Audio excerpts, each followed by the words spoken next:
बुलेटिनला सुरुवातीला महत्त्वाची बातमी आहे ती छत्रपती संभाजीनगरमधून। संभाजीनगर जिल्ह्यामध्ये बदलापूरची पुनरावृत्ती घडली आहे। आश्रममधल्या महाराजांना 2 अल्पवयीन मुलींवर लैंगिक अत्याचार केलाय। कन्नड तालुक्यातल्या हतनूर शिवारातल्या आश्रमातली ही घटना आहे। दादासाहेब अकोलकर असं या नराधम महाराजाचं नाव आहे। मुलींवर कन्नड पोलीस ठाण्यामध्ये गुन्हा दाखल करण्यात आलाय। आश्रमातल्या इतर मुलींसोबतही लैंगिक अत्याचार केल्याचा संशय आहे। या महाराजाला पोलिसांनी ताब्यात घेतलेलं आहे।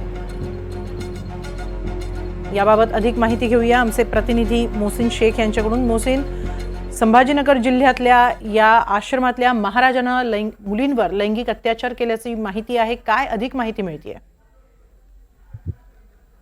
बदलापूरचं प्रकरण ताजं असतानाच यावर ज्या प्रतिक्रिया उमटत आहे ते सगळं सुरू असतानाच आता संभाजीनगर देखील हादरलेला आहे।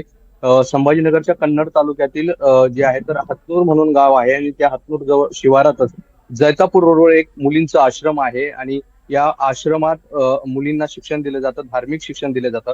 मात्र याच आश्रमाचा जो आश्रम चालवतो त्या महाराजाने आश्रम शाळेतील 13 वर्षीय मुलीवर आणि आणखी एका मुलीवर अत्याचार केल्याची धक्कादायक घटना समोर आलेली आहे।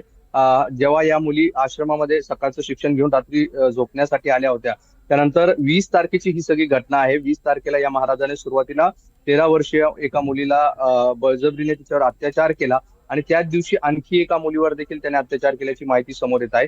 या मुलींकडे मोबाईल वगैरे काही नसल्यामुळे त्यांना आपल्या पालकांना ही माहिती देता आली नाही। मात्र घाबरलेल्या या मुलींनी आश्रमातील इतर शिक्षकांचा मोबाईल घेतला, त्यानंतर कुटुंबियांना फोन करून या सगळ्या घटनेची माहिती दिली आणि तात्काळ पालक जे आश्रम आहे तिथे पोहोचले आणि आपल्या मुलींशी चर्चा केल्यानंतर घडलेला सगळा प्रकार त्यांना कळाला आणि त्यानंतर त्यांनी कन्नड ग्रामीण पोलीस स्टेशनमध्ये धाव घेतली आणि या सगळ्या प्रकरणात आता या महाराजावर गुन्हा दाखल करण्यात आलेला आहे, त्याला ताब्यात देखील घेण्यात आलेला आहे। मात्र आपण जर बघितलं तर बदलापूरची घटना ताजी आहे, कोलकाताचं प्रकरण ताजं आहे। असं असताना असल्या अत्याचाराच्या घटना आता कधी थांबणार असा प्रश्न या निमित्ताने उपस्थित होत आहे।